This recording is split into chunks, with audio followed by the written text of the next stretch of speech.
দর্শক স্বাগত জানাচ্ছি ৭১-এর মুখোমুখি অনুষ্ঠানে। সাথে আছি আমি শফিক আহমেদ। সাম্প্রতিক পরিস্থিতি এবং বিশেষ করে বিএনপি চেয়ারপারসন এবং সাবেক প্রধানমন্ত্রী বেগম খালেদা জিয়ার উন্নত চিকিৎসার জন্য তিনি যুক্তরাজ্যে গেছেন, সেসব বিষয় নিয়ে আজ আমাদের স্টুডিওতে কথা বলতে অন্তর্বর্তী সরকারের প্রধান উপদেষ্টার উপপ্রেস সচিব আবুল কালাম আজাদ মজুমদার এবং লন্ডন থেকে অনলাইনে আমাদের সাথে যুক্ত আছেন বিএনপির স্থায়ী কমিটির সদস্য এবং সাবেক প্রধানমন্ত্রী বেগম খালেদা জিয়ার ব্যক্তিগত চিকিৎসক অধ্যাপক ডাক্তার AZM জাহিদ হোসেন। একই সাথে আমাদের সাথে অনলাইনে আরও যুক্ত আছেন বিএনপি চেয়ারপারসনের উপদেষ্টা হাবিবুর রহমান হাবিব এবং লন্ডন থেকে অনলাইনে আরও যুক্ত হবেন বিএনপির কেন্দ্রীয় নির্বাহী কমিটির সদস্য এবং যুক্তরাজ্য বিএনপির সাধারণ সম্পাদক কয়সর এম আহমেদ। দর্শক, শুরুতেই আমরা যেতে চাই লন্ডনে, যিনি দীর্ঘদিন ধরে রাজনীতি করছেন এবং একেবারে আমরা বলতে পারি যে বিগত 15.5 বছরের আন্দোলন সংগ্রামে যিনি বিশেষভাবে ভূমিকা রেখেছেন এম কয়সর আহমেদ। আপনাকে স্বাগত জানাচ্ছি ৭১-এর মুখোমুখি অনুষ্ঠানে। কয়সর আহমেদ, আপনি জানেন যে বাংলাদেশের গত 7 জানুয়ারি বাংলাদেশের রাত 10টায় বিএনপি চেয়ারপারসন বেগম খালেদা জিয়া উন্নত চিকিৎসার জন্য আপনারা যেখানে দীর্ঘদিন ধরে রাজনীতি করছেন, বসবাস করছেন, আপনাদের কাছে আপনাদের দলের প্রধান সাবেক প্রধানমন্ত্রী বিএনপি চেয়ারপারসন তিনি পৌঁছেছেন। আমরা এম কয়সর আহমেদ, আপনার সাথে আমরা অনলাইনে যুক্ত হতে অথবা একটু সময় লাগছে, সংযোগটি বিচ্ছিন্ন হয়েছে। আমরা এই পর্যায়ে আমরা আলোচনায় আসলে মূলত সাম্প্রতিক পরিস্থিতির মধ্যে আমরা প্রথম যদি আসি, তাহলে অন্তর্বর্তী সরকারের প্রধান উপদেষ্টা নোবেলজয়ী ডক্টর মোহাম্মদ ইউনূস তিনি এরই মধ্যে দেশবাসীর কাছে পরিষ্কার করেছেন যে অন্তর্বর্তী সরকার জাতীয় নির্বাচন এবং স্থানীয় নির্বাচনের বিষয়ে তারা কাজ চলছে, তারা এগিয়ে যাচ্ছেন সেই নির্বাচনের দিকে। কিন্তু প্রধান রাজনৈতিক দল বিএনপি সহ বেশ কয়েকটি রাজনৈতিক দলের প্রত্যাশা প্রধান উপদেষ্টার এই বক্তব্যে আরও স্পষ্ট করতে, অর্থাৎ তাদের বক্তব্য, তাদের দাবি যে এই অন্তর্বর্তী সরকার যেন জাতীয় নির্বাচন তথা জাতীয় সংসদ নির্বাচন সবার আগে করেন এবং সেই নির্বাচনের মধ্য দিয়েই জনপ্রতিনিধির মধ্য দিয়েই বাংলাদেশে গণতন্ত্রের জন্য যে তাদের মূল দাবি সেটি দ্বার উন্মুক্ত হবে। এবং সেই আলোচনার শুরুতেই আমরা প্রধান উপদেষ্টার deputy press secretary Abul Kalam Azad Majumdar আপনার সাথে আমরা যুক্ত হতে চাই আলোচনায়, যে প্রধান উপদেষ্টার এই বক্তব্য এবং সাধারণ নির্বাচন মানে জাতীয় নির্বাচন কবে নাগাদ হবে সে বিষয়ে যদিও প্রধান উপদেষ্টার প্রেস সেক্রেটারি শফিকুল আলম তিনি বলেছেন যে রাজনৈতিক দলগুলো চাইলে ডিসেম্বরও হতে পারে এবং সর্বশেষ সেটির সীমাও বলা হচ্ছে যে আগামী জুন অর্থাৎ 26শে জুনের আগে হবে নির্বাচন। কিন্তু এখন এই জাতীয় নির্বাচনের আগে স্থানীয় নির্বাচন কি সরকার আসলে করতে চায়? সরকারের পক্ষ থেকে এরকম কোনো কথা বলা হয়নি যে জাতীয় নির্বাচনের আগে স্থানীয় নির্বাচন হবে। মাননীয় প্রধান উপদেষ্টা যেটা বলেছেন সেটা হচ্ছে যে স্থানীয় সরকার নির্বাচনেরও প্রস্তুতি চলছে। প্রস্তুতি চলার অর্থ এই নয় যে জাতীয় নির্বাচনের আগে হবে বা জাতীয় নির্বাচনের পরে হবে বা জাতীয় নির্বাচনের সাথে একই সাথে হবে, কিন্তু এটা তো বাস্তব যে স্থানীয় সরকার নির্বাচনের প্রয়োজনীয়তা আছে। আমাদের স্থানীয় সরকারগুলোর যে অবস্থা আপনি জানেন যে স্থানীয় সরকারের অনেক প্রতিনিধি আছে যারা পালিয়ে গিয়েছিল, যাদের কাছ থেকে কোনো সার্ভিস পাওয়া যাচ্ছিল না, যে কারণে সরকার বাধ্য হয়ে স্থানীয় সরকারগুলো ভেঙে দিতে হয়েছে। এবং স্থানীয় সরকারের অনেকেই আগে দুর্নীতির সাথে যুক্ত ছিল, ফ্যাসিবাদী রাজনৈতিক শক্তির সাথে জড়িত ছিল, তারা পালিয়ে যাওয়াতে স্থানীয় সরকারগুলো আসলে জনপ্রতিনিধি তাদের বলা যাবে কিনা সেটা নিয়ে সন্দেহ আছে, কারণ তারা আসলে সত্যিকার কোনো প্রতিযোগিতামূলক ভোটে নির্বাচিত হননি। কিন্তু তারপরেও যারা জনগণের প্রতিনিধিত্ব নামে যারা স্থানীয় সরকারে দায়িত্ববান নিয়েছিলেন তারাও সবাই পালিয়ে গেছেন। এখন শুধু ইউনিয়ন পরিষদের কার্যকর আছে, কিন্তু ইউনিয়ন পরিষদেরটা সরকার কার্যকর রেখেছে মূলত একটা কারণে, সেটা হচ্ছে যে তৃণমূল পর্যায়ে কিছু সার্ভিস তো পৌঁছে দিতে হবে। এমনিতেই সরকার কিন্তু আমলাদের উপর অনেক কিছুর উপর নির্ভরশীল থাকতে হচ্ছে। আসবো আপনার কাছে আলোচনায়। আমরা যেমনটি শুরুতে বলছিলাম যে লন্ডন থেকে বিএনপি নির্বাহী কমিটির সদস্য এবং যুক্তরাজ্য বিএনপির সাধারণ সম্পাদক কয়সর এম আহমেদ আমাদের সাথে সংযুক্ত আছেন। জনাব কয়সর এম আহমেদ, আপনাকে স্বাগত জানাচ্ছি ৭১-এর মুখোমুখি অনুষ্ঠানে। আপনি আপনার অনেক ব্যস্ততম সময়ের মধ্যে, অর্থাৎ যে সময় আপনার দলের বিএনপি চেয়ারপারসন সাবেক প্রধানমন্ত্রী বেগম খালেদা জিয়া এই মুহূর্তে লন্ডন ক্লিনিকে চিকিৎসাধীন আছেন, আপনার কাছে প্রথম প্রশ্ন যে বিএনপি চেয়ারপারসন বেগম খালেদা জিয়ার এই উন্নত চিকিৎসা করতে যাওয়ার মধ্যে শুধু চিকিৎসা তো প্রধান বিষয়, কিন্তু এর বাইরেও অনেকগুলো রাজনৈতিক বিষয় রয়েছে যেটি বাংলাদেশের গণমাধ্যমে আলোচিত হচ্ছে। সেই বিষয়গুলোর মধ্যে অন্যতম হচ্ছে যে বিএনপি চেয়ারপারসনের সাথে অর্থাৎ চিকিৎসা শেষে তিনি যখন দেশে ফিরবেন বেগম খালেদা জিয়া, সে সময় কি দলের অর্থাৎ আপনাদের দলের ভারপ্রাপ্ত চেয়ারম্যান জনাব তারেক রহমান তিনি কি দেশে বেগম খালেদা জিয়া ফিরছেন কিনা, একসাথে মা ছেলের বাংলাদেশে ফিরে আসছেন কিনা, যদি আপনার জানা থাকে। থ্যাংক ইউ শফিক ভাই আপনাকে।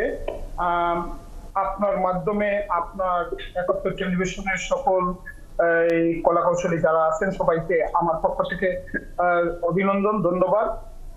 প্রথমত আপনার মাধ্যমে, আপনার টেলিভিশনের মাধ্যমে যারা দেখতেছেন দেশবাসী সবাইকে আহ্বান অনুরোধ করতেছি, বাংলাদেশের সাবেক তিনবারের সকল প্রধানমন্ত্রী, দেশনেত্রী, গণতন্ত্রের নেত্রী মা বেগম খালেদা জিয়া চিকিৎসার জন্য লন্ডনে এসেছেন।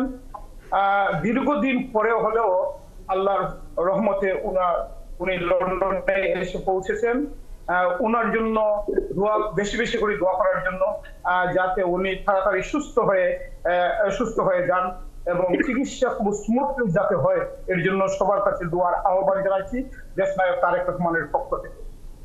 আপনার যে প্রশ্ন যেটা আপনি বললেন, মা বেগম খালেদা জিয়া, আমরা বিশ্বাস করি এই চিকিৎসা পরে ভালো হবেন, তাড়াতাড়ি সুস্থ হবেন, দোয়া করবেন।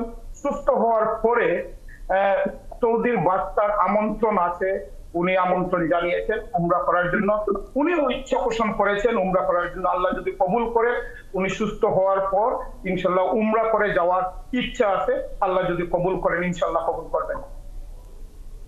না, আমার আপনার কাছে প্রশ্ন ছিল জনাব কয়সার আহমেদ, যে বিএনপির ভারপ্রাপ্ত চেয়ারম্যান তিনি ১/১১ সেই মঈনুদ্দিন ফখরুদ্দিন সরকারের সময় নির্যাতনের শিকার হওয়ার পর সবগুলো মামলায় জামিন নিয়ে তিনি চিকিৎসার জন্য লন্ডনে গিয়েছিলেন এবং পরবর্তী সময়ে ঘটনাপ্রবাহ আমরা জানি যে তার পাসপোর্ট দেওয়া হয়নি, তার অনেক কিছু তিনি তো বাংলাদেশে আসবেন এবং বাংলাদেশে তিনি নেতৃত্ব দেবেন তার দলের।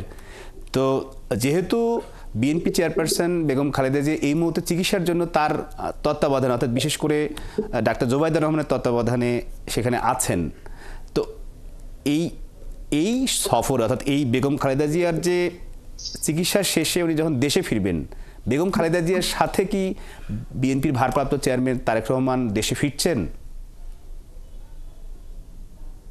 হ্যাঁ, এইটা এখন আমাদের কাছে এবং ভারপ্রাপ্ত চেয়ারম্যান মহোদয়ের কাছে সবচেয়ে বেশি প্রায়োরিটি ওনার মার চিকিৎসা, মা বেগম খালেদা জিয়ার চিকিৎসা।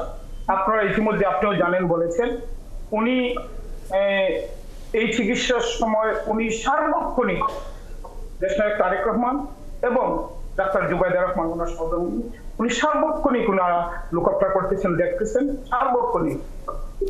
একইভাবে আপনার যে বিষয়, যে প্রশ্নটা উনি মা বেগম খালেদা জিয়ার সাথে বাংলাদেশে ফিরছেন কিনা, এই প্রশ্ন কিনা শফিক ভাই?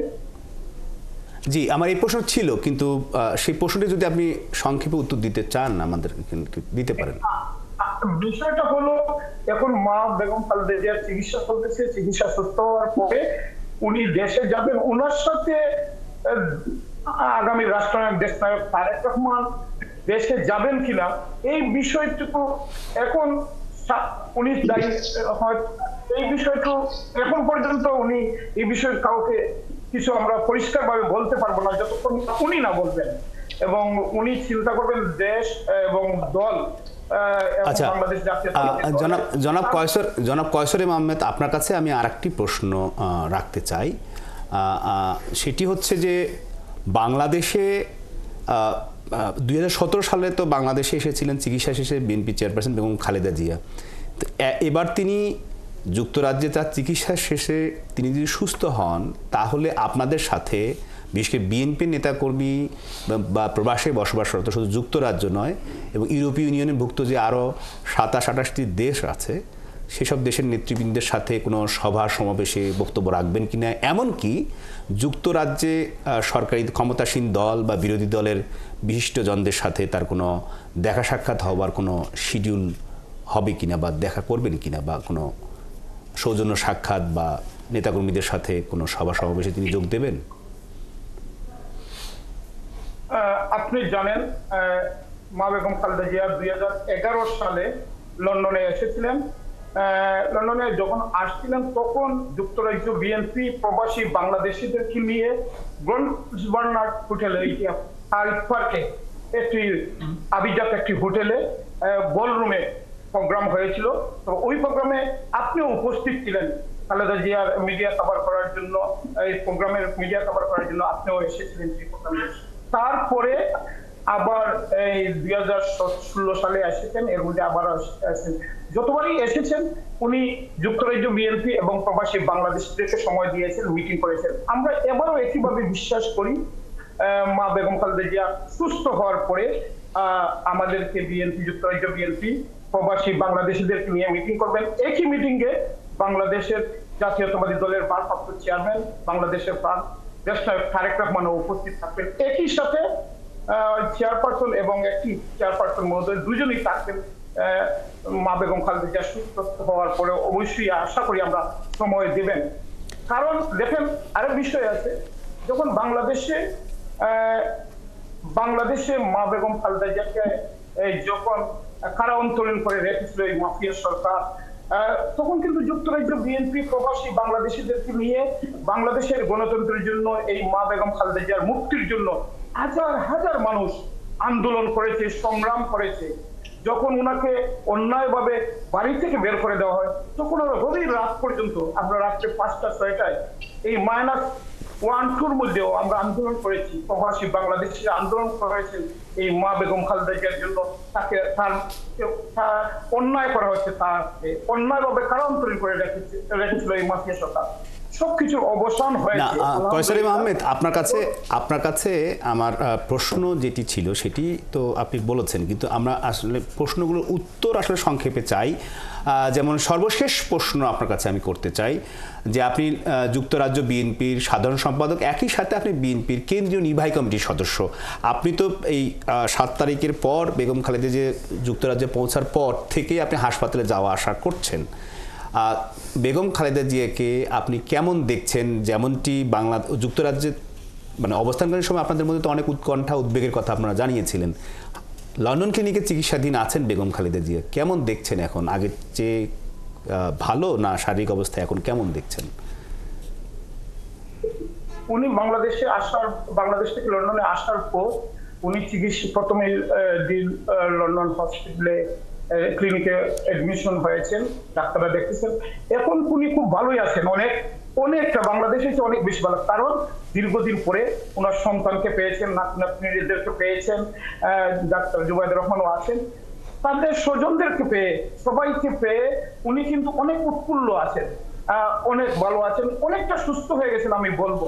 অনেক দীর্ঘদিন এই নির্যাতনের পরে উনি আলহামদুলিল্লাহ উনি অনেক ভালো আছেন। আর ডাক্তাররা এর মধ্যে ডাক্তার জাহিদ সাহেব আপনাদেরকে ব্রিফ করেছেন, মিডিয়াকে সবসময় করে আসতেছে।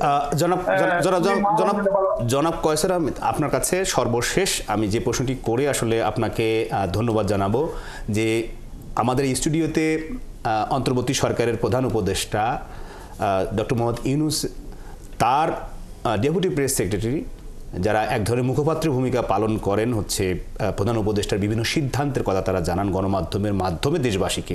আপনি যেহেতু বিএনপির কেন্দ্রীয় নির্বাহী কমিটির সদস্য, কেন্দ্রীয় নির্বাহী কমিটির সদস্য হিসেবে প্রধান উপদেষ্টার পক্ষ থেকে বলা হয়েছে তারা জাতীয় নির্বাচন এবং স্থানীয় নির্বাচনের প্রস্তুতি চলছে। আসলে বিএনপির প্রত্যাশা কি জাতীয় নির্বাচন না স্থানীয় নির্বাচন, কোনটি আগে চান? দেখুন, এখন এই সরকার অন্তর্বর্তীকালীন সরকার, এই সরকারের কাজ কিন্তু স্থানীয় সরকার নির্বাচন নয়। এই সরকারের কাজ কিন্তু একটা অন্তর্বর্তীকালীন সরকার। এই সরকার প্রথমেই জাতীয় নির্বাচন দেওয়া উচিত মনে করি আমি, এবং দল মনে করি, আমি বিশ্বাস করি। কারণ জাতীয় নির্বাচন দেওয়ার পরে তারপরে ওনারা সরকার গঠন করে একটা নির্বাচিত সরকার তখন স্থানীয় সরকার নিয়ে ইলেকশন করবে সবকিছু। এই সব বিষয় কিন্তু একটা অন্তর্বর্তীকালীন সরকার সবকিছু তাদের মাথায় নিলে হবে না। তাদেরকে একটি গণতান্ত্রিক সরকারের কাছে হস্তান্তর করে যত দ্রুত সম্ভব হস্তান্তর করা দরকার। যেটা জাতীয় নির্বাচনটা আগে হওয়া খুবই দরকার এই মুহূর্তে। এটা বাংলাদেশের মানুষের এই মুহূর্তের দাবি যত তাড়াতাড়ি সম্ভব, যেটা একটা নির্বাচন দেওয়া, এটা জাতীয় নির্বাচন দেওয়া এবং একটি গণতান্ত্রিক জনাব কয়সার আহমেদ, আপনাকে ধন্যবাদ। আপনার বক্তব্য এরই মধ্যে স্টুডিওতে বসে অন্তর্বর্তী সরকারের প্রধান উপদেষ্টা নোবেলজয়ী ডক্টর মোহাম্মদ ইউনূসের deputy press secretary Abul Kalam Azad Majumdar তিনি শুনেছেন। আপনার বক্তব্যের জবাব নিশ্চয়ই তিনি দেবেন যে আপনারা প্রথমেই জাতীয় সংসদ নির্বাচন চান এবং সেই নির্বাচিত সরকার পরবর্তী সময় স্থানীয় নির্বাচনগুলো সম্পন্ন করবে একটি নির্বাচিত সরকার। সেই আলোচনায় আমরা ফিরব। দর্শক, আমরা খানিকটা বিরতিতে ফিরছি।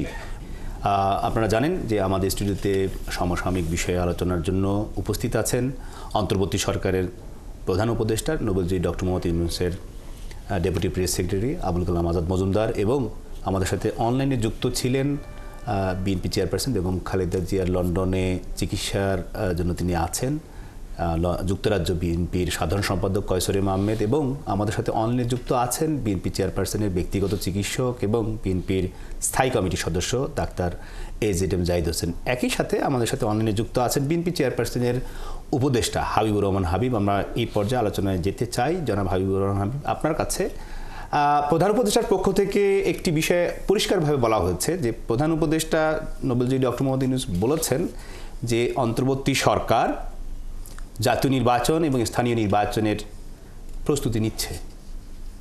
কি মনে করেন, এই কথায় আপনাদের আস্থা কতটুকু? আছে আপনাকে ধন্যবাদ। আপনার মাধ্যমে টেলিভিশন দর্শক সভা থেকে সত্যতা সালাম, বিজ্ঞ আলোচক থেকে শুভেচ্ছা। আমার বক্তব্য খুবই স্পষ্ট। জাতীয় সংসদ নির্বাচন এবং স্থানীয় সরকার নির্বাচন একসাথে কোনোভাবেই হওয়া সম্ভব না। কারণ জাতীয় সংসদ নির্বাচনে প্রার্থী সংখ্যা কম থাকে না, স্থানীয় সরকার নির্বাচন যদি আপনি ইউনিয়ন কাউন্সিলও ধরেন, চেয়ারম্যান প্রার্থীর সংখ্যা অনেক থাকে, সেই সাথে সংরক্ষিত আসনে মহিলা প্রার্থী, আসনের প্রার্থী এবং প্রত্যেকটা ওয়ার্ডে পুরুষ প্রার্থী, তাতে অনেক এসে যাবে। একসাথে দুইটা নির্বাচন কোনোভাবেই সম্ভব না। আর যে কারণে আমরা মনে করি যে সংসদ নির্বাচন আগে হওয়া উচিত, এবং সংসদ নির্বাচন যখন হয়ে যাবে, যখন সরকার গঠন হবে, তখন সেই সরকারই স্থানীয় সরকার নির্বাচন অনুষ্ঠিত করবে।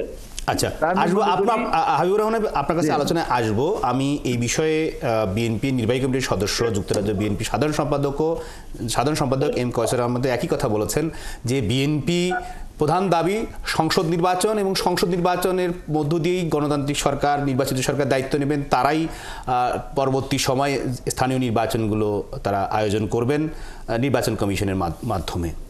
কিন্তু অন্তর্বর্তী সরকার স্থানীয় নির্বাচনের আগে জাতীয় নির্বাচন করবে? কোনো বিষয়ে এখনো চূড়ান্ত কোনো সিদ্ধান্ত হয়নি। স্থানীয় নির্বাচন আগে হবে না জাতীয় সংসদ নির্বাচন আগে হবে। সরকারের কাজ হচ্ছে নির্বাচনের ক্ষেত্র প্রস্তুত করা, নির্বাচনের জন্য উপযুক্ত পরিবেশ তৈরি করা, তারপর নির্বাচন কমিশন সিদ্ধান্ত নেবে। আর সরকার পরিচালনায় কিছু কিছু বিষয় তো প্রয়োজন আছে। এমনিতেই আমাদের স্থানীয় সরকারের, আপনি দেখেছেন যে আমি একটু আগেও বলেছি যে স্থানীয় সরকারের গুলোর অবস্থা খুবই নাজুক এই মুহূর্তে। স্থানীয় সরকারে সত্যিকারের জনপ্রতিনিধি দরকার।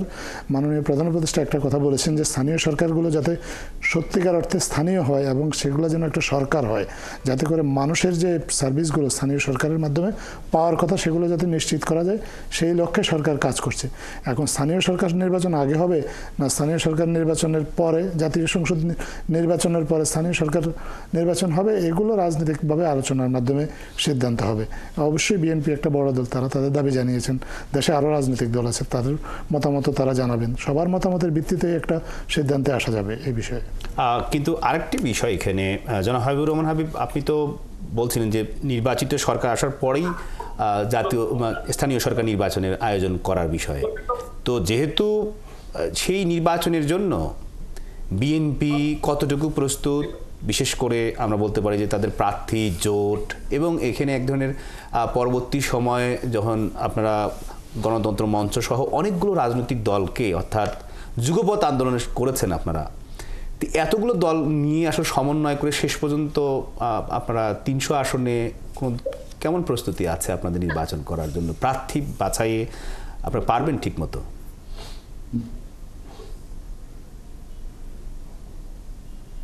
হ্যালো, জি জনাব হাবিবুর রহমান হাবিব, আপনাদের এটা আপনারা তো তো বিএনপি তো একা না, বিএনপির সাথে অনেকগুলো রাজনৈতিক দল যুক্ত হয়েছে।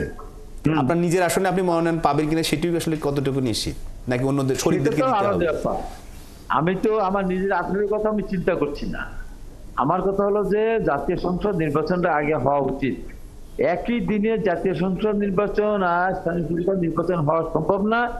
আর জাতীয় সংসদ নির্বাচনের আগে স্থানীয় সংসদ নির্বাচন, সরকার নির্বাচন করা এই বর্তমান ইন্টারিম গভর্নমেন্টের পক্ষে উচিত না, সম্ভব না। এটা মোটেই উচিত হবে না। তারা তো স্থানীয় সরকার নির্বাচন করার জন্য আসেন নাই। তারা একটা যৌক্তিক সময়ের মধ্যে একটা জাতীয় সংসদ নির্বাচন দিয়ে নির্বাচিত প্রতিনিধিদের কাছে ক্ষমতা হস্তান্তর করে তাদের চলে যাওয়ার কথা। তারা তো এখন জাতীয় স্থানীয় সরকার নির্বাচন যদি ইউনিয়ন কাউন্সিল করেন, পরবর্তী সময় আসবে পৌরসভা, তাহলে তারাও তো স্থানীয় সরকার, তাহলে পৌরসভা করতে, পৌরসভা যখন আসবে তখন আপনার উপজেলা, উপজেলা, পৌরসভা, আপনার সিটি কর্পোরেশন। তাহলে যদি স্থানীয় সরকার নির্বাচন করতেই তাদের সময় চলে যায়, তাহলে জাতীয় সংসদ নির্বাচন কবে করবে? অতএব জাতীয় সংসদ নির্বাচন আগে কোন নির্বাচন করা উচিত না বলে আমি মনে করি, এবং করা সঠিক হবে না। তো করতে গেলে তারা অনেক সমস্যার ভিতরে পড়বে। তা এই জন্য আমি মনে করি এটি নিয়ে খুব বেশি কথা বলার দরকার নেই। প্রথমে জাতীয় সংসদ নির্বাচন হওয়া উচিত বলে আমি মনে করি, এবং এটাই সরকার করবে বলে আমি বিশ্বাস করি। জনাব হাবিবুর রহমান হাবিব, আপনি আমাদের সাথে যুক্ত থাকবেন। আমরা এই পর্যায়ে আলোচনায় আসতে চাই প্রধান উপদেষ্টার deputy press secretary Abul Kalam Azad মজুমদারের সাথে। আরেকটি বিষয়, আপনি 15ই জানুয়ারির মধ্যে যে প্রোক্লেমেশন, সেটির দাবি, অর্থাৎ যে নতুন রাজনৈতিক দল হতে যাচ্ছে, যে নাগরিক কমিটি এবং বৈষম্যবিরোধী ছাত্র আন্দোলন, তার আলটিমেটাম দিয়েছিলেন। তো 15 জানুয়ারিতে আজকে আর মাত্র 3-4 দিন বাকি আছে। আমার মনে হয় আপনি গতকালকে যদি সরকারের যদি প্রেস উইং এর যদি আপনি সংবাদ সম্মেলনটা অনুসরণ করে থাকেন, তাহলে আপনি একটা জবাব ইতিমধ্যেই হয়তো পেয়ে থাকবেন সেখানে। নিশ্চয়ই। তাহলে মানে আপনি বলছেন যে গতকাল যে বক্তব্য দেওয়া হয়েছে সেই বক্তব্যের মধ্য দিয়ে আসলে খানিকটা পরিষ্কার হয়েছে। আমরা একটু আমাদের সাথে আসলে ইন্টারনেট সংযোগটি মাঝখানে বিচ্ছিন্ন হয়ে গিয়েছিল। বিএনপি চেয়ারপারসন বেগম খালেদা জিয়ার ব্যক্তিগত চিকিৎসক এবং বিএনপির জাতীয় স্থায়ী কমিটির অন্যতম সদস্য doctor AZM Zahid Hossain. Doctor AZM Zahid Hossain, আপনাকে স্বাগত জানাচ্ছি 71-এর মুখোমুখি অনুষ্ঠানে। আপনি জানেন যে আমাদের সাথে স্টুডিওতে উপস্থিত আছেন অন্তর্বর্তী সরকারের প্রধান উপদেষ্টা, ডেপুটি প্রেস সেক্রেটারি, এবং অনলাইনে যুক্ত আছেন বিএনপি চেয়ারপারসনের উপদেষ্টা হাবিবুর রহমান হাবিব। আমরা সেই আলোচনায় অনেক আলোচনা হয়েছে এখানে। আপনি যেহেতু বেগম খালেদা জিয়ার একেবারে ব্যক্তিগত চিকিৎসক এবং দেশে এভার কেয়ারের চিকিৎসা হয়েছে, এখন এভার কেয়ার বাংলাদেশ থেকে তিনি দীর্ঘ সময় পার হয়ে গেলেও তিনি লন্ডনে আছেন এবং লন্ডন ক্লিনিকের চিকিৎসাধীন আছেন। এখন কেমন আছেন বেগম খালেদা জিয়া? ডাক্তার জাহিদ। টপিক আপনি যে বলেছেন আমি জানি, অ্যাকচুয়ালি কে কে স্টুডিওতে আছে আমি এগুলো কিছুই জানি না। আমি কিন্তু না জেনে কথা বলছি, আপনার কাছ থেকে শুনতে পেলাম যে ওনারা আছেন। যাই হোক, যেহেতু আপনি প্রশ্ন করেছেন যেটি, সেটি হচ্ছে যে ম্যাডামের আপনার 7 তারিখে রওনা হওয়ার পর 8 তারিখে উনি এখানে দি লন্ডন ক্লিনিকে উনি ভর্তি হয়েছেন প্রফেসর প্যাট্রিক কেনেডির আন্ডারে, এবং ওনার সাথে ওনার যে চিকিৎসক professor FM Siddiqui, doctor Shahabuddin Talukdar, professor Nuruddin, doctor Zafar Iqbal এবং ডাক্তার আল মামুন সহ ওনার সফরের সাথে ওনার ব্যক্তিগত কর্মকর্তা এবং আমি সহ আরো ওনার ছোট ছেলের সহধর্মিনী বেগম শামেলা রহমান এসেছেন, এবং ভারপ্রাপ্ত চেয়ারম্যান মহোদয় ওনাকে রিসিভ করেছেন হিথ্রোতে, এবং ওনার মিসেস, আমাদের বিএনপির নেতা যারা প্রেসিডেন্ট সেক্রেটারি মালিক সাহেব এবং খসরু সাহেব সহ ওনারা লন্ডন ক্লিনিকে ভর্তি হয়েছে।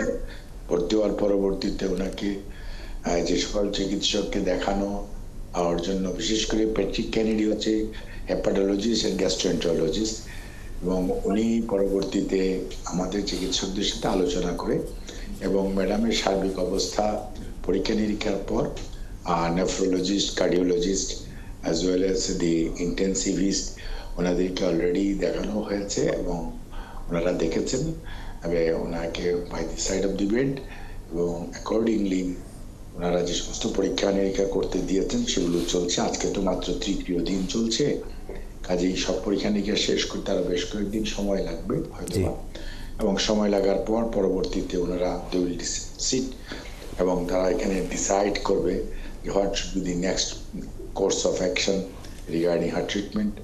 এবং আমাদের যে মেডিকেল বোর্ডের সদস্যরা আছেন ওনাদের সাথে ওরা টাইম টু টাইম যারাই কনসালটেন্ট আসতেছেন ওনারা কথা বলেন। ওনার যে হাউস ফিজিশিয়ান আবু মামুন ও সহ ওরা সবাই এখানে আছে এবং regularly round the clock she is under strict supervision under the medical team of the London clinic. Doctor Zahid Hossain, আপনার কাছে মূলত জানতে চাই যে ম্যাডাম এখন কেমন আছেন সেটিতে আপনি বলছেন যে ট্রিটমেন্ট প্রসেসটা চলছে। আরেকটি প্রশ্ন যে 2018 সালের 8 ফেব্রুয়ারি বেগম খালেদা জিয়া পায়ে হেঁটে কারাগারে আদালতে হাজিরা দিতে গিয়েছিলেন রায়ের দিন, এবং পায়ে হেঁটে রায়ের পরে কিন্তু তিনি আইন শৃঙ্খলা বাহিনী দিয়ে তাকে নিয়ে যাওয়া হয়েছিল নাজিমুদ্দিনের সাবেক পুরাতন কেন্দ্রীয় কারাগারে, পরিত্যক্ত কারাগারে। এরপর থেকে তার 4 মাস পরে তিনি অসুস্থ হয়ে পড়লেন। এই যে দীর্ঘ সময়, তারপর থেকে যদিও আপনারা চিকিৎসক হিসেবে বিএনপির পক্ষ থেকে দল হিসেবে এবং বিএনপি চেয়ারপারসনের পরিবারের সদস্যদের পক্ষ থেকেও অসংখ্যবার আবেদন নিবেদন, এমনকি তৎকালীন প্রধানমন্ত্রী শেখ হাসিনা এবং স্বরাষ্ট্রমন্ত্রী আইনমন্ত্রীর সাথে বিএনপির পক্ষ থেকে বিএনপির মহাসচিব সবাই দেখা করেছেন। আমার প্রশ্ন হচ্ছে যে 4 বছর 5 বছর পরে এই যে যাওয়া, সেই বিষয়ে সেই সময়কার অবস্থা এখনকার অবস্থা যদি কেমন দেখছেন, যদি 5 বছর আগে বা 4 বছর আগে নেওয়া যেত, এবং এর মধ্যে এখন ওনার বয়স প্রায় 80 বছর। আপনি যে প্রশ্ন করেছেন আমি বুঝতে পেরেছি। আপনি খেয়াল করেন ম্যাডাম এখন শি ইজ রানিং 79, 5 বছর আগে ওনার বয়স 74 বছর ছিল। কাজেই যে লিভার ট্রান্সপ্লান্ট অথবা আজকের যে জটিলতা, যে জিনিসগুলো হয়েছে, কেন হয়েছে, কিভাবে হয়েছে, এগুলো বিরাট বড় প্রশ্ন। আমরা বা দেশে থাকতেও কিন্তু আমরা সব সময় বলেছি যে উনি হেঁটে গিয়েছেন এবং হুইল চেয়ার বাউন্ড হয়ে 2020-এর 25শে মার্চ উনি বিএসএমইউ থেকে উনি রিলিজড হয়েছেন। কাজেই ওইটাই তো একটা বড় প্রশ্ন যে মানুষটি হেঁটে হেঁটে জেলখানায় গেলেন এবং ওনাকে এমন কি চিকিৎসা বা এমন কি অসুস্থতা হলো, এমন কি সিচুয়েশন হলো উনি এরকম অসুস্থ হয়ে গেলেন। উনি তো এরকম ছিলেন না। দেখ এখন অনেক প্রশ্ন জাগে, একাকিত্ব একটা জিনিস, ওনাকে কি ধরনের ট্রিটমেন্ট দেওয়া হয়েছে, কি ধরনের ওষুধ দেওয়া হয়েছে, কি ধরনের খাবার দেওয়া হয়েছে, এগুলো অনেক প্রশ্ন মানুষের মাঝে আছে। আমি ফিজিশিয়ান হিসেবে সেটা তুলতে চাই না, কিন্তু সায়েন্টিফিক্যালি তো জিনিসটি ভাবার বিষয় আছে যে উনার শারীরিক সুস্থতা, যেখানে উনি সুস্থ ছিলেন, সেই সুস্থতার মধ্যে যদি আজকে এখন উনি অসুস্থ হয়ে থাকেন, তাহলে why it happens, so we need to explore ইট।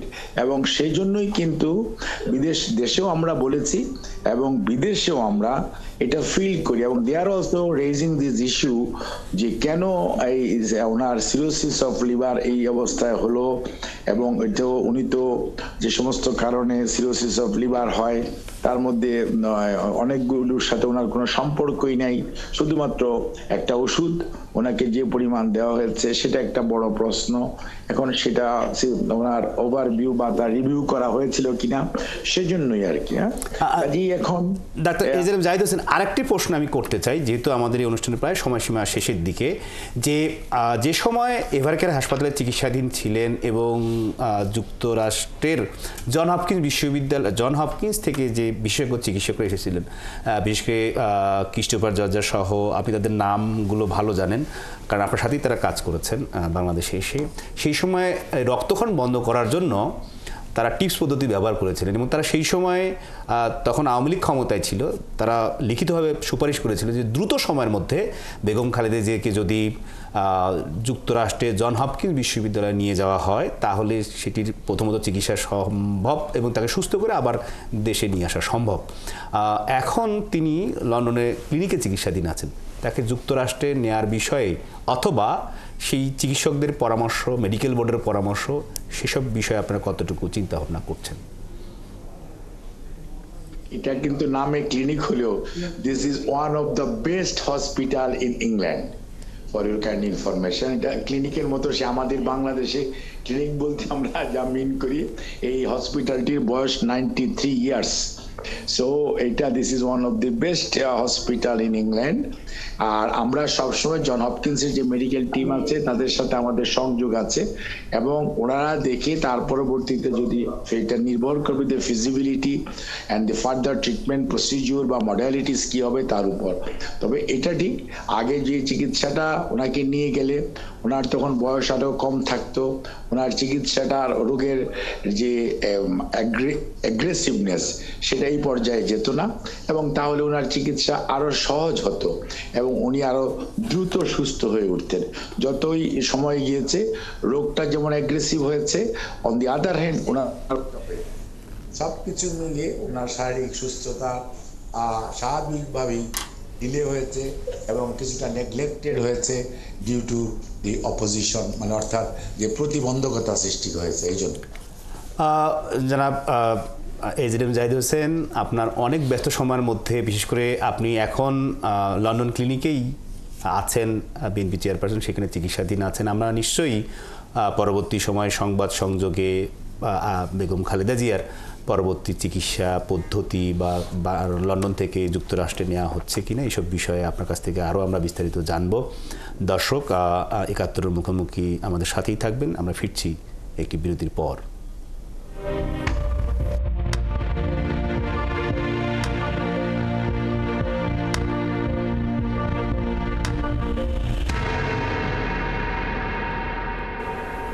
দর্শক, বিরতির পর আবারও স্বাগত জানাচ্ছি ৭১-এর মুখোমুখি অনুষ্ঠানের সাথে আছে আমি শফিক আহমেদ, এবং আপনারা জানেন যে আমাদের সাথে অনলাইনে যুক্ত ছিলেন বিএনপি চেয়ারপারসনের উপদেষ্টা হাবিবুর রহমান হাবিব, এবং বেগম খালেদা জিয়ার চিকিৎসা এবং কেমন চলছে সব সার্বিক বিষয়ে আমাদের সাথে অনলাইনে যুক্ত হয়ে কথা বলেছেন বিএনপি চেয়ারপারসনের ব্যক্তিগত চিকিৎসক, দলের স্থায়ী কমিটির সদস্য ডাক্তার এজেডএম জাহিদ হোসেন, এবং একই সাথে বিএনপির যুক্তরাজ্য বিএনপির সাধারণ সম্পাদক এবং কেন্দ্রীয় বিএনপির নির্বাহী কমিটির সদস্য কয়সর আহমেদ। আমরা এই পর্যায়ে আমাদের স্টুডিওতে এখনও উপস্থিত আছেন আলোচনা করতে অন্তর্বর্তী সরকারের প্রধান নোবেলজয়ী ডক্টর মোহাম্মদ ইউনূসের deputy press secretary Abul Kalam Azad. আমরা এই পর্যায়ে আলোচনায় আসতে চাই যে পাঠ্যপুস্তক গেল অনেক বছর ধরেই বছরের প্রথম দিন ১ জানুয়ারি বই উৎসব হতো, এবারে এখনো পর্যন্ত শিক্ষার্থীরা তাদের পাঠ্যপুস্তক পায়নি। বই উৎসব হতো, সেই উৎসব কোথায় এবং পাঠ্যপুস্তক কোথায়? ধন্যবাদ আপনাকে। এর আগে যে বই উৎসবের কথা আপনি বলেছেন, এই বই উৎসবগুলো ছিল লোক দেখানো, নামকাওয়াস্তে একটা উৎসব হতো এবং লোক দেখিয়ে ডাকডোল পিটিয়ে বলা হতো যে বই উৎসব দেখানো হয়েছে। এগুলো আসলে মানুষের সাথে এক ধরনের ধোঁকাবাজি ছিল। আমরা খোঁজ নিয়ে দেখেছি গত ৩ বছরের মধ্যে 2 বছর শেষবার বই বিতরণ শেষ হয়েছে মার্চে, এবং গত বছর বই বিতরণ শেষ হয়েছে একেবারে ফেব্রুয়ারির শেষে। সো বই বিতরণের যে উৎসব সেটার সাথে আসলে বর্তমান সিচুয়েশনটাকে এবারে বই কোথায়? এবারের বইয়ের কথায় আমি আসছি। এবারের বই বিতরণের ক্ষেত্রে কিছু কিছু সমস্যা হয়েছে এবং সেজন্য সরকারের পক্ষ থেকে দুঃখ প্রকাশও করা হয়েছে। মোটা দাগে যদি আপনি বলেন, 3টা কারণে বই একদম প্রথম থেকেই সবার হাতে পৌঁছানো সম্ভব হয়নি। এর মধ্যে সবচেয়ে বড় কারণ হচ্ছে যে বইগুলো এবার বাংলাদেশের ছাপাখানা থেকে ছাপা হচ্ছে। এর আগে বইয়ের সিংহভাগ কাজ আসলে চলে যেত ভারতে, এবং ভারতীয়রা এখান থেকে উপকৃত হতো। বাংলাদেশে বইটা ছাপানোর সিদ্ধান্তের কারণে, যেহেতু বাংলাদেশের যে মুদ্রণ শিল্পের সাথে যারা সংশ্লিষ্ট আছে তাদের পূর্ণাঙ্গ প্রস্তুতিটা ছিল না, প্রস্তুতি থেকে কিছু ঘাটতি ছিল। এটা একটা বড় কারণ ভারত থেকে না ছাপিয়ে বাংলাদেশে বইটা ছাপানোর। আর দ্বিতীয় আরেকটা কারণ হচ্ছে, আপনি জানেন যে জুলাই বিপ্লবের পরে পাঠ্যপুস্তকে কিছু পরিবর্ধন সংযোজন করতে হয়েছে। সো পাঠ্যপুস্তকেও কিছু পরিবর্তন, সিলেবাসে বা কারিকুলামে কিছু পরিবর্তন এসেছে। এগুলোর কারণে সিদ্ধান্ত নিতে বা বই ছাপা শুরু করতেও একটু বিলম্ব হয়েছে। আর তৃতীয় যে কারণগুলো রয়েছে সেটা হচ্ছে মুদ্রণ শিল্পের সাথে জড়িত কিছু ব্যবসায়ী গোষ্ঠী আছে যারা আসলে পূর্বতন সরকারের সাথে নানাভাবে ওতপ্রোতভাবে জড়িত ছিল। এবারেও যেহেতু সরকারের কাছে অপশন খুব কম ছিল, সেই কারণে তারাও কিছু কাজ পেয়েছে এবং তারা আসলে সেভাবে সহযোগিতা সরকারকে করেনি, বরং এক্ষেত্রে কিছুটা স্যাবোটাজও করার চেষ্টা করেছে। তো এই 3টা কারণে আসলে বইগুলো আগামী বছর কি প্রথম 1 জানুয়ারি বই পাবেন শিক্ষার্থীরা? সরকার তো আপনারা বলছেন, শিক্ষা উপদেষ্টা বলছেন যে এইবারও কিন্তু 1 জানুয়ারি বই পেয়েছে শিক্ষার্থীরা, সেটা ইলেকট্রনিক ফরম্যাটে, পিডিএফ ফরম্যাটে, অনলাইনে সব স্কুলে সবাইকে বইটা দেওয়া হয়েছে। মুদ্রণ ভার্সনটা গতবারও আগেও বিলম্ব হয়েছে, এবারও একটু বিলম্ব হয়েছে। এটা সরকারের পক্ষ থেকে আমি আগেও বলেছি দুঃখ প্রকাশ করা হয়েছে, কিন্তু সরকারের দিক থেকে অবশ্যই উদ্যোগ থাকবে এবং একটা প্রতিশ্রুতিও আছে যাতে আগামী বছর এই সমস্যাটা অনেকাংশে কাটিয়ে ওঠা যায়। সরকারের প্রথমবার এই সরকার বর্তমান অন্তর্বর্তীকালীন সরকার এই কাজটা করেছে, তারাও নিশ্চয়ই তাদেরও কিছু অভিজ্ঞতা হয়েছে কোথায় কোথায় দুর্বলতা ছিল, ঘাটতি ছিল এবং কোন সময় এটাতে শুরু করলে আসলে এই কাজটা শুরু থেকে করা যেত সেটা নিশ্চয়ই সরকারের সংশ্লিষ্ট যারা আছে তারা দেখেছেন এবং তারা যদি সেই অনুযায়ী কাজ করেন তাহলে আমাদের দৃঢ় বিশ্বাস আগামী বছর আর এই সমস্যাটা থাকবে না। আপনার অনেক ব্যস্ত সময়ের মধ্যে আপনি একাত্তর টেলিভিশনের মুখোমুখি অনুষ্ঠানে সময় দিয়েছেন, হয়তো বা আজকে বিষয়ের কারণে আপনি খানিকটা সময় কমও পেয়েছেন। নিশ্চয়ই আগামীতে আমরা আরও অনেকগুলো বিষয় নিয়ে যখন কথা বলবো আপনি যথাযথ সময় পাবেন এবং কথা বলতে পারবেন। এবং যে কথাটি বলে আপনি শেষ করলেন যে পাঠ্যপুস্তক, নিশ্চয়ই পাঠ্যপুস্তক সহ মানুষের মধ্যে নানান বিষয়ে নানা ধরনের অসন্তোষ আছে। সরকার 5 মাস পার করেছে, আগামীতে সেসব প্রত্যাশা, জনগণের প্রত্যাশা পূরণে অন্তর্বর্তী সরকার কাজ করবে। একই সাথে নির্বাচনের বিষয়গুলো যেহেতু রাজনৈতিক এবং রাজনৈতিক দলগুলোর পক্ষ থেকেই জাতীয় নির্বাচন আগে চান, অন্তর্বর্তী সরকার রাজনৈতিক দলের মতামতেই যেহেতু কাজ করছেন, নির্বাচন এবং সংস্কার একই রকমভাবে গণপ্রত্যাশা পূরণে অন্তর্বর্তী সরকার ভূমিকা রাখবে। সেই প্রত্যাশায় আপনাকে এই ব্যস্ত সময়ের মধ্যে যুক্ত হওয়া, মানে আপনি একাত্তর টেলিভিশনের স্টুডিওতে এসে সময় দেওয়ার জন্য আপনার প্রতি কৃতজ্ঞতা প্রকাশ করছি। এবং দর্শক, একাত্তর টেলিভিশনের একাত্তরের মুখোমুখি অনুষ্ঠান আজ এ পর্যন্তই।